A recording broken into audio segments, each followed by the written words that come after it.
তো হ্যালো বন্ধুরা, সবাই কেমন আছো? আশা করি সবাই খুব ভালো আছো। আমিও তোমাদের আশীর্বাদে মোটামুটি ভালোই আছি। তো তোমরা সবাই জানো আমার ঠান্ডা লেগেছিল, এখনও গলাটা ধরেই আছে। তো যাই হোক, তোমাদের বলেছিলাম যে ভাই অনেকগুলো জলপাই এনেছে। গাছটা যেহেতু কেটে ফেলা হয়েছে তাই ভাই এনেছে ওই জলপাইগুলো।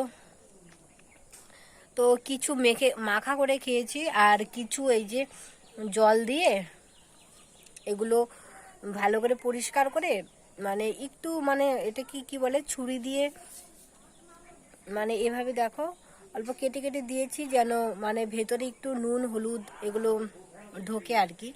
গোটা গোটা তো আর ভালো লাগবে না, তো এরই জন্য এটা নুন হলুদ দিয়ে পুরো মেখে এটা ছাদে রোদে দিয়েছিলাম, তাই ওটাই নিতে আসছি। আর তোমরা কে টক খেতে পছন্দ করো আর জলপাইয়ের আচার খেতে পছন্দ করো আমাকে কিন্তু জানিও তোমরা।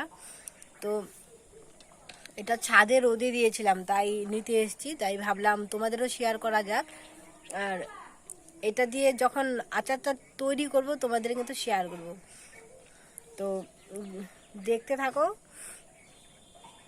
কিভাবে কি করি। তো টাটা, পরের ভিডিওতে তোমাদের সাথে শেয়ার করব। সবাই ভালো থেকো, সুস্থ থেকো, টাটা।